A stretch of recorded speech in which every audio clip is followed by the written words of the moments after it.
The new Gladiator, minding his business with his wife, who you already know, based off the first movie, I'm like, this girl dying. Yeah. The second I saw her, I'm like, she is so dead. She don't even know. But they get you for a second because she actually speaks to him and they have an interaction and they kiss. And I'm like, well, he got more than Russell Crowe did. What's up? Schway here for part 2 of our Gladiator 2 review. We just did Gladiator 1 that we just released on the YouTube page, which you're already on because you're watching us right here. So if you haven't, check the archives and listen to that. And we did our spoiler-free review of Gladiator 2 right before this. But we had so much stuff we wanted to spoil. I had trouble getting through the first one. So we're back here. We're here now. We're going to spoil everything. So if you haven't seen the movie, I'm warning you right now. There is a bunch of spoilers we're about to go on. So if you don't like spoilers, you may not like it. If you like spoilers, you're in the right place. Adam, welcome back, sir. It's like you never even left from the other one, dude. It's crazy. What is this? Dude, I still got my popcorn from the theater. You still has his popcorn, guys. You didn't get the one with the mask on it? They had those by me, man. It looked like the little, and I posted on TikTok, it looked like the MF Doom mask for all y'all who listen to hip-hop like your boy Schway. So, guys, we both loved Gladiator 2. We're going to talk all about it right now. It's a great sequel. It really fits. I was kind of skeptical being 25 years after the fact, almost 25 years. You're watching this film, and you're just like, there's no way it's going to hold up. And they just come in and just start kicking your ass immediately. Our main character, the Gladiator, again, we're just going to keep calling him the Gladiator because his name, you later learn, is Lucius, because he's actually the son from the first movie, Lucilla or whatever it is, Marcus Aurelius's daughter, Joaquin Phoenix's sister. It's her kid out of nowhere. One of the few things that I didn't like was that they kind of randomly throw in that the kid was Russell Crowe's Maximus's child, which I don't feel like they really touched on in the first movie at all. It seemed like they hadn't seen each other in 15 years from the first interaction earlier on in the movie. I had thought they hadn't seen each other in 15 years, and that kid was definitely not 15-year-old in that movie. Oh, yeah, I guess I didn't do the math, because originally my takeaway was that, I didn't necessarily walk away from that from the first movie, but I also didn't feel like it was totally shoehorned in the sequel, because, again, in the original, it's like the dad's dead, and they obviously had some past relationship. Oh, no, they definitely had a past. Based off the first one, I thought I heard that they hadn't seen each other in like 15 years. Maybe I get that wrong, but it's not super outlandish, but just the odds of that kid coming all the way back to Rome, to complete the work that Maximus wanted to complete. This guy got it done. He's a winner. This man's a leader of men. That's one of the things where I feel like the Gladiator and Pedro Pascal's character, again, I'm terrible with names, guys, the general, are kind of combined make up Maximus. They both have a lot of the traits of Maximus that you see. The new Gladiator, minding his business with his wife, who you already know, based off the first movie, I'm like, this girl dying. Yeah. The second I saw her, I'm like, she is so dead. She don't even know. But they get you for a second because she actually speaks to him and they have an interaction and they kiss. And I'm like, well, he got more than Russell Crowe did, because Russell Crowe never got to kiss her except in his dreams in the movie, in the original one. You know what I mean? So he comes out, you hear the horn, and all of a sudden, Rome's coming to give him the work. I don't know if I'd call it quite a kingdom, but they have this fortress for their entire area where they go to protect themselves against the Romans. You see Pedro Pascal coming in, obviously in charge. And man, the Romans, with all those ships coming in, just destroy them. And the second, they're all fighting. The Gladiator's wife is fighting too. She gets shot, dies. Pedro Pascal leads the Romans to victory. They enslave everyone. He doesn't seem happy about any of this. He's like, I'm doing this for Rome, but there's no excitement in his voice. Even after all that, when he's going into the city and everyone's cheering him on, and the new emperors, plural, weird that they never really explained that fully. Apparently that really did happen. I looked that up a little bit, because what Gladiator will do is it will take some very loose elements of history and then totally make it way, way, way different. Like Marcus Aurelius was a real guy, but everything that happened in that movie was fake, or made up. Same thing with this one. Like there was that Emperor Geta and whatever his twin brother's name was. The one thing that really went down that I read, which I didn't know that they would do in the movie because I thought it would be too complicated, adding the different antagonists to each other, but they did kill each other in again, spoiler, in real life. That happened. I guess the one brother killed the other, or it was went down a little differently. I think it was like via poison or something. Oh, of course, they all poisoned back in the day. You know, it's the easiest way since they can't trace it to anyone because there's no anything. Yeah. But and they randomly throw in there that the crazier of the two brothers, because they have this like white powder on their face that makes them look, you know, just crazy. Comparatively, you think of Joaquin Phoenix and Marcus Aurelius in the first ones, who, you know, Marcus was someone the people loved and adored and had people's respect. And you see Joaquin Phoenix, who was crazy, but also there was like not the best method to his madness, but there was definitely, he had a goal in mind, you know, that he was trying to achieve. He was trying to be loved. He's trying to establish himself as the full-on emperor. He doesn't like anyone challenging his authority. And then you see these new two emperors seem to be more interested in show and just entertainment. One of them, you find out who's the crazier of the two. I don't know if you noticed that, they kind of threw that in there where he's like, oh yeah, my brother hasn't been the same since he got that, like, basically implying he got syphilis and started going crazy when he got syphilis. Yeah. Before I start going too deep into that, let's keep it back to where we're at currently. Immediately, the gladiator, after watching his wife die, is thrown straight into being a gladiator. And instead of in the first movie where there's just kind of an area where people are buying slaves, all of these prisoners of war are immediately thrown in the gladiator pit. There's no being bought for anything else. It's basically a gladiator tryout. And that's when we get introduced to Denzel, who also we find out later was previously, I believe, a slave as well, and worked his way through the system. And you know, immediately when you see Denzel, I start drawing the parallel to Oliver, the actor. I forgot his character name, but in Gladiator 1, the person who bought Russell Crowe. And you kind of just assume they're going to have a similar relationship. And it starts off, the relationship's very similar almost, that the one that Russell Crowe had with his master in the first one. It's very similar until it's not. You know, because Denzel's character does a very good job of hiding his true intentions until much later on in the movie when his true intentions come to light. In terms of shifting the dynamics a bit, the Pedro Pascal character is actually initially starts out as the guy that the gladiator wants revenge on, not the emperors. So that's another thing where it's a little bit different. Instead of, you know, it was Maximus versus Commodus. So they have similar roles, but then how they're opposing each other, what their dynamics are, they kind of twisted a bit, which I think was an interesting way of making it familiar, but making it unique too. Yeah, another thing I thought was a tad weird was the tryouts they had. You know, in the first movie, I thought the effects with like the tigers was great and all that. I think they actually used some real tigers and all that. For some reason, the tryout for being a gladiator was them fighting roided out monkeys or whatever the heck that was, you know, and they were that's the most blatant CGI part of the whole movie, which was not starting you off, because you see that and you're like, oh no, you're getting a little worried. You're like, oh no, is this sequel not going to be quite that good? These effects are pretty bad. Trust me, guys, that's the worst part effect-wise. There's other parts that make up, but those monkeys looked really bad, and then they're shooting them with blow darts to get them like extra hype for some reason. I don't know, but our hero just destroys a monkey with his bites him and uses his bare hands and just eventually, you know, stabs the hell out of it and proves his worth to the point where Denzel's like, I want that guy. He's my champion. And you really see Denzel leverage this gladiator over the course of the movie into getting a prominent position, you know, in various steps, a prominent position within the Roman government. He really leveraged that position, you know, literally just starting gambling on the guy to taking that dude, taking the senator's house, to, you know, eventually leading on with helping kill both of the emperors. There's this scene in that movie where Denzel takes out the head of the previous emperor in front of the Senate and just puts it on a mantle and just turning it around. He's like, I need control of the army.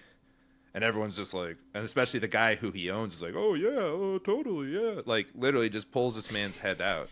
And they're just like, dude, this guy just killed the emperor. And everyone's just like, yeah, we're cool with it, whatever. Like, we just want to keep our jobs. That's fine, you know. Like you said, The Gladiator just wanted to kill Pedro Pascal, the general, because the general's the one who ordered the siege of the city that ended up in the death of his wife. But then he realizes, again, like Maximus, that Maximus is just following orders. Pedro Pascal's character is just following orders. He didn't want to. Mm-hmm. He didn't necessarily have any interest in killing the dude's wife. It was just a byproduct of what he was doing, and all he did was care about Rome. And you even see later on, Lucius. We're just going to call him Lucius since that ends up being his real name. Lucius ends up just letting him live. When he had an opportunity to kill him, he could have killed him, and he didn't, because he's like, I realize that this man's not the real problem of what's going on here. He's literally just trying to do what's in the best interest of Rome and the greatest good of the empire, much like Maximus, much like Marcus Aurelius. Pedro being with Lucia, so bad with their name. The mom, yeah, is kind of random, but, I guess it works. It keeps her relevant within the story.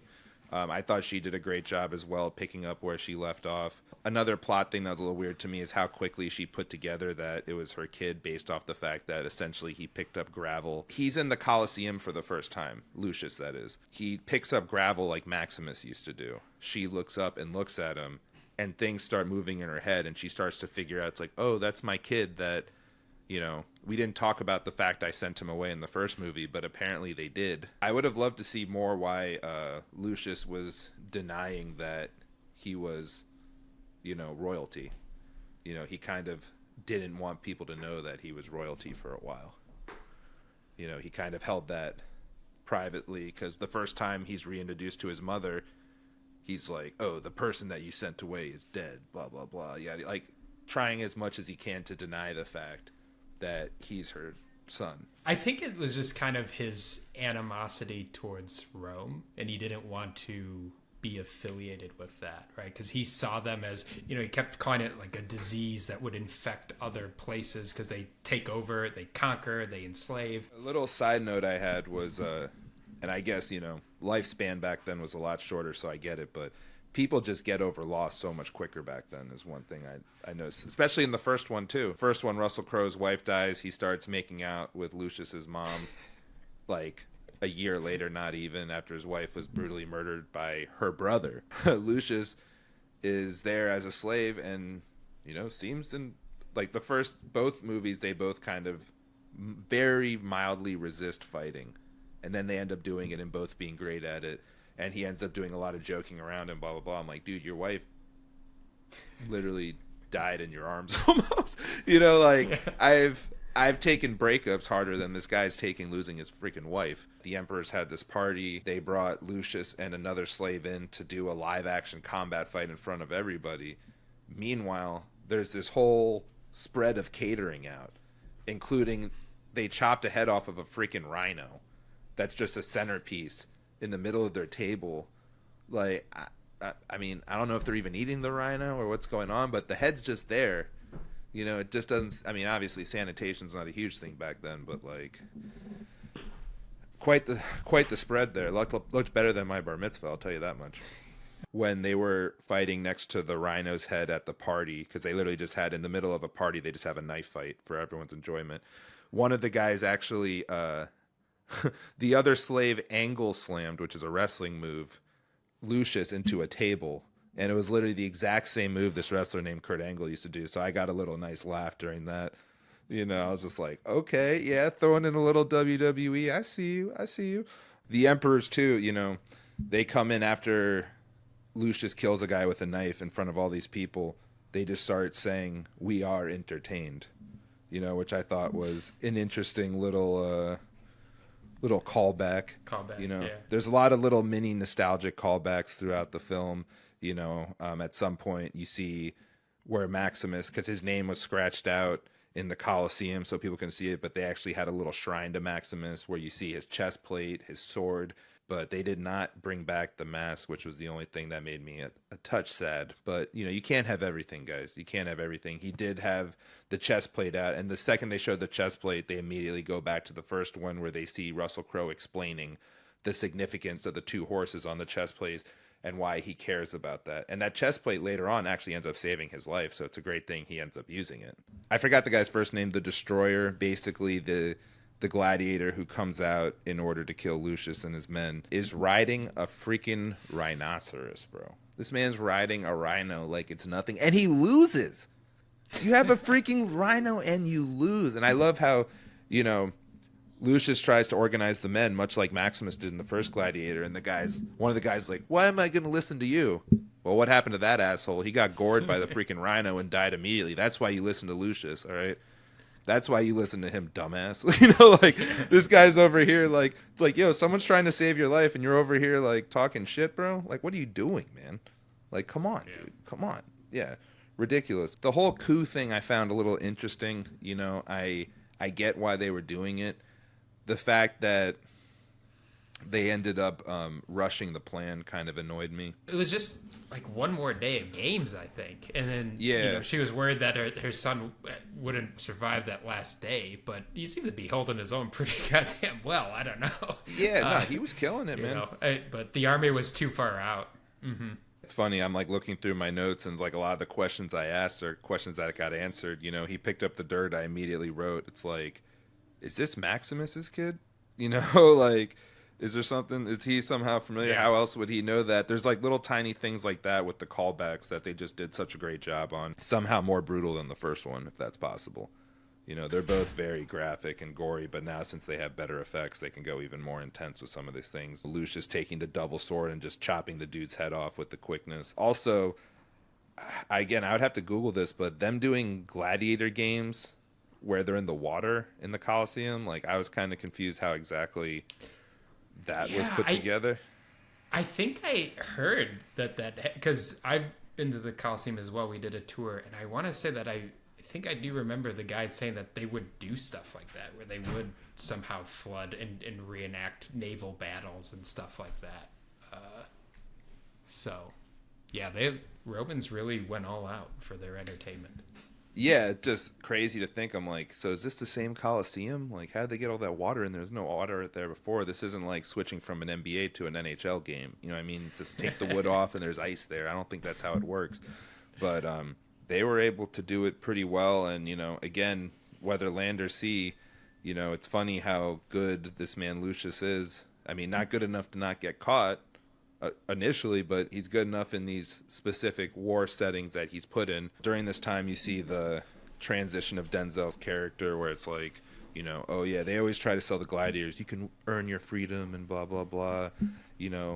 Anything's possible. What do you want? And he just wanted, originally Lucius wanted to kill Pedro Pascal's character. Obviously that changed, but Denzel's eyes, at first you're like, all right, he just wants respect. And then it's like, all right, he wants money. All right, he wants to be the emperor. But in actuality, he's like, no, I just want to see Rome burn. He wants revenge. This is his long revenge plot. Yeah. Which I found fascinating because you're like, to me, most normal movies I feel like would be like, oh yeah, most people dream to be in charge. He didn't even care about being in charge. He just wanted all that shit to burn.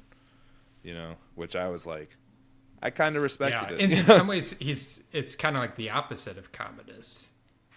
Yeah. Oh, yeah. Because it was like, Commodus was the Nepo baby who wanted the power and all this, whereas this guy used to be a slave. So he was a victim of Rome and then just wanted to destroy Rome, as you said.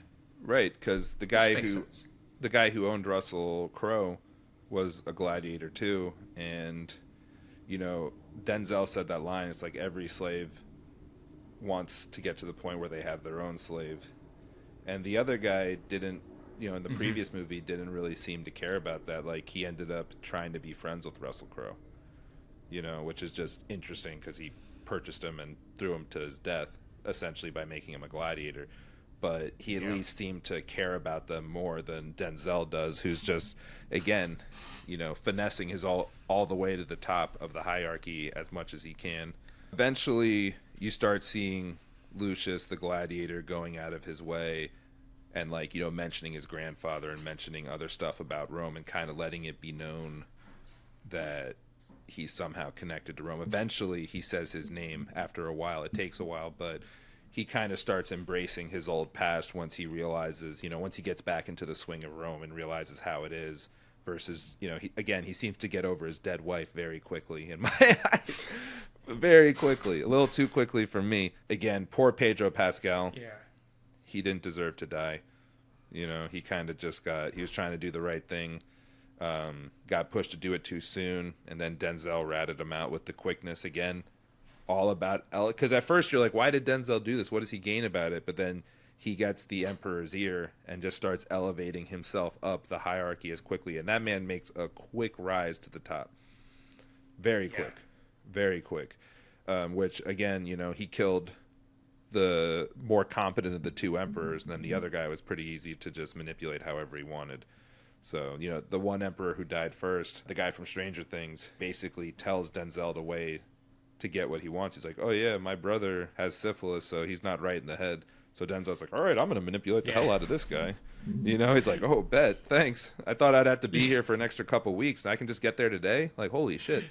Yeah, the way that went down, it's funny because you first see the brother, he's being manipulated by Denzel going to kill Stranger Things Emperor, right? He's got the knife Stranger and whatnot. Things Emperor, I love it. Yeah. And who's Emperor Gaeta, to make it easier, I guess. So Gaeta's brother is going to kill him, and then Denzel just comes around the corner and is like, you're not doing it fast enough, basically, and just helps him saw off his head, like, fully. Yeah, he's like, all right, I got shit to do today, bro. I got shit to do. Yeah, let's get this done already. Yeah, right. I don't know. Some of these guys, I wonder, I'm like, why don't you ever have, like especially in the first Gladiator where Marcus Aurelius got murdered, I'm like, why don't you guys ever have guards just present to protect you? Like, you guys are way too trusting. Well, that's going back to that first fight where the emperors are just watching the two gladiators fight right in front of them. There's like 5 guards maybe, and they got the knives out. They could have easily just rushed. I mean, it would have been a suicide thing, but they could have easily just killed those emperors. And in fact, the one Gaeta, comes towards the main gladiator guy, Lucius, and Lucius, because he's not trying to go after the emperor, it's Pedro Pascal's his nemesis. Down. He just throws a knife down, but he could have easily just. Oh yeah, he could have murdered him. No one takes precaution, in Gladiator universe, nobody really takes precaution. No, everyone's just like, oh, I'm untouchable, and I'm like, I don't know, man. Like, none of them seem to have a lot of these people who rule don't seem to have a lot of awareness of what other people's opinions or thoughts about them, because every other senator was like, yeah, we hate these guys, they suck. Like, no one seemed to like the new emperors besides people trying to finesse them to get what they want. That's about it. No one seemed to like these guys. Man, seeing Pedro Pascal die by all those arrows, that was kind of the beginning of the end for the emperors, because people respect, and again, the emperors got talked into putting Pedro Pascal in the Gladiator stuff by Denzel. So everyone saw, that he had an opportunity. He fought his way. Pedro put down his sword. Lucius put down his sword. And the emperor's like, nah, screw that. We're going to kill this guy by like 20 arrows all at once. So all the people just, going crazy in Rome, just like, hey, like, what the hell is this? Like, why did you kill him? Like, you taught us to respect this man. You had him. They literally had Pedro Pascal speak at the first Colosseum event in the movie as a huge hero, and they trained everyone to know he's a hero, and then they're just immediately turning on him. Like, the people were just very not about it, and you could tell the people that started a lot of the public unrest in the movie that later comes to a head later on, and in the last Colosseum battle. Yeah, one of my notes, I was just like, the emperors are sheltered idiots. I literally just wrote that down. Oh, yeah, so after the first emperor dies and the second one with syphilis is left, it's going to go downhill quick, because the first consort, or the first person at the court he names is his pet monkey. And then number 2 is Denzel Washington, who then pulls out the other emperor's head and goes on that whole speech we talked about previously. And everyone knows, after the guy puts the monkey as a, on the court or whatever it was, that they're like, okay, so Denzel's really the one in charge. That's pretty much what he told, everyone kind of figured by that moment. He brings the head out, puts it on there, and they put the monkey in charge, and everyone's just like, especially that one senator who owes Denzel all that money is just a super sycophant at that point, just like, please let me keep my house. It's like, if he's emperor, he won't need my house, Oh, so when we spoke on the first spoiler-free version, right, you were like, there's not a lot of lines in this movie compared, which I will say there's no, "Are you not entertained?" Like, that's just a classic Hollywood thing. Like, that's going to go down forever as one of the greatest movie lines ever. But the one that I heard was Lucius comes out of the jail before he's about to go to his last battle in the Colosseum. They hand him a ceremonial wooden sword, which, if you remember in the first Gladiator, is a sign of you being freed as a slave / gladiator, is getting that wooden sword. It's very symbolic or whatever, right? He takes the wooden sword and shoves it down the guy's freaking throat and kills him. The guy who's been kind of Denzel's right-hand man, who's been controlling the slaves. And he looks down at him and he says, "Wood or steel, a point is still a point."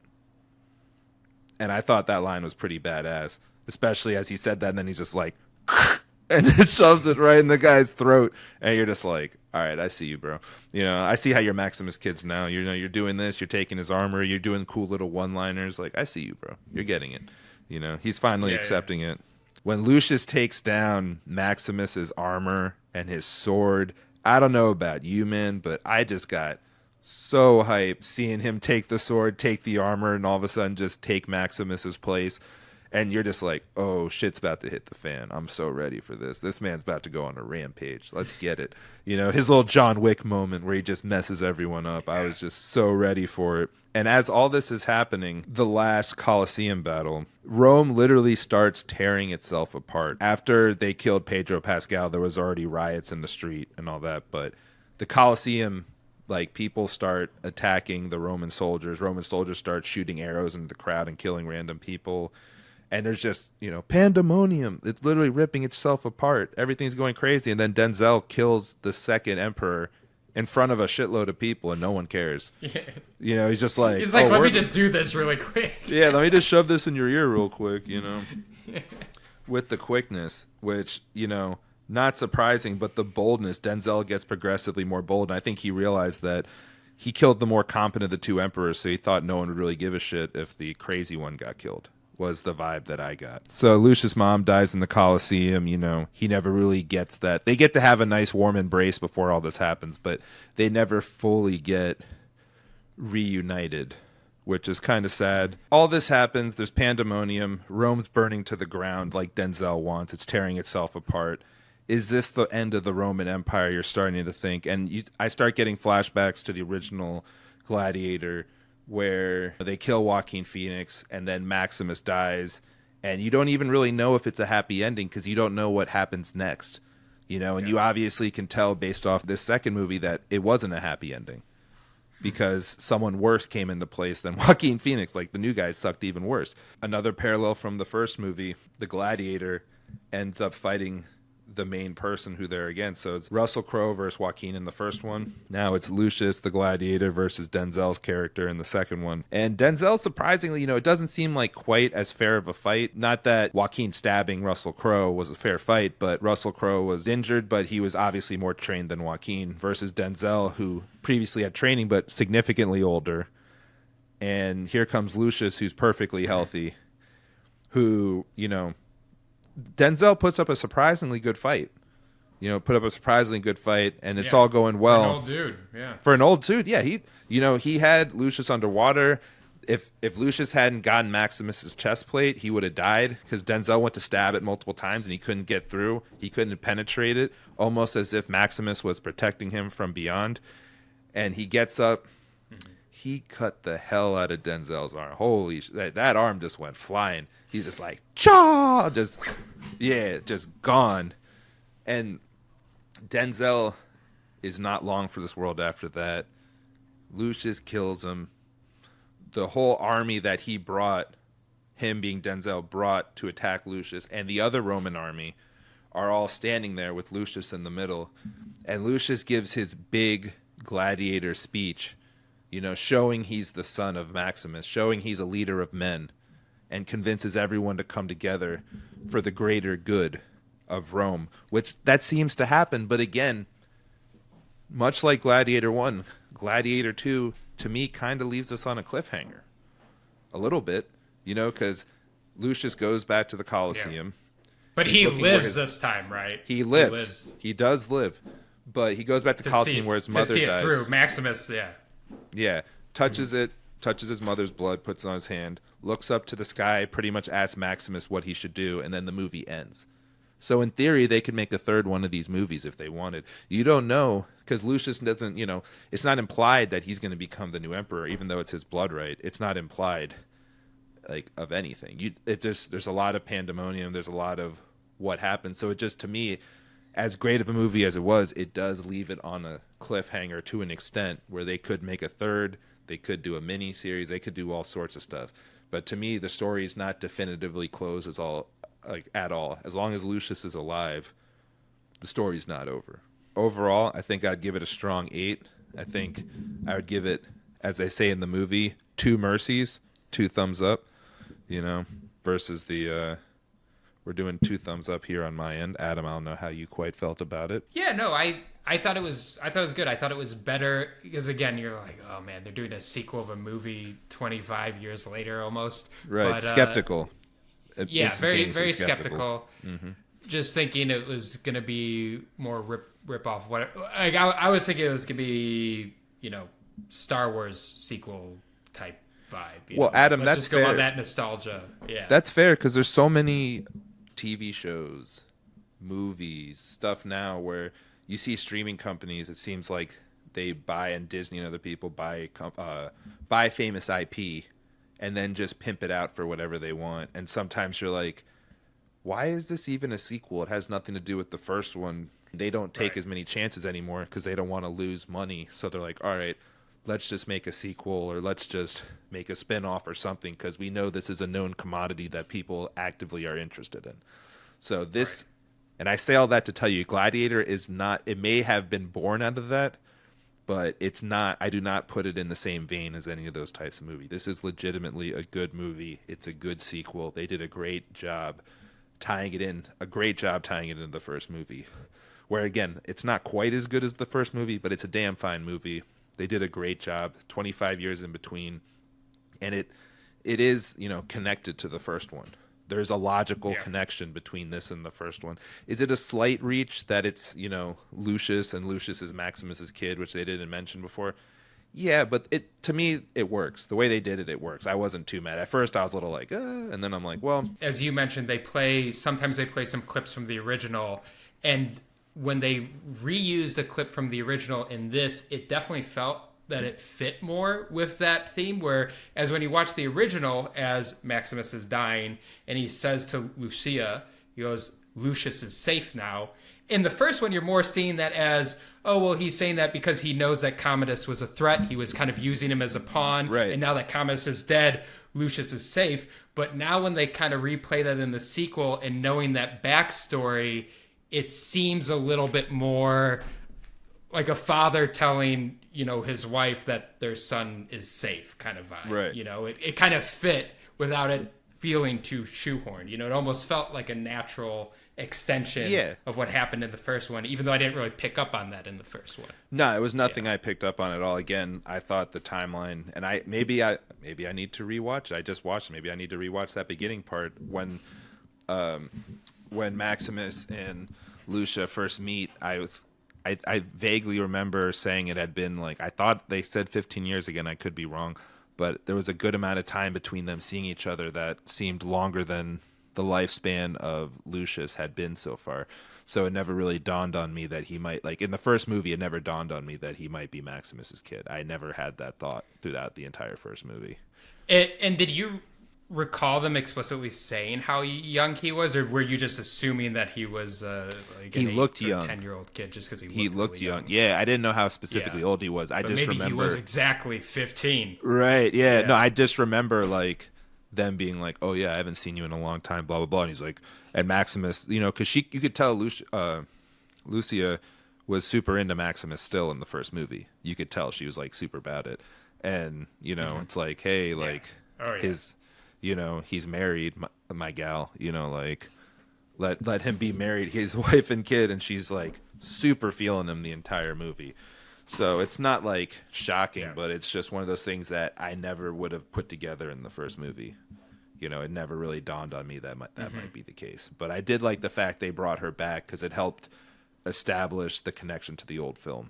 Just having her there over anyone else. Because obviously Joaquin and like Russell Crowe died in the first one, so it's not like they can bring him back, but it was by far the most important person for them to bring back. And again, I'm surprised her career never went on to bigger things. I thought she did a pretty good job in both films. I mean, she's not Russell Crowe or Joaquin Phoenix, but I still thought she did a great job.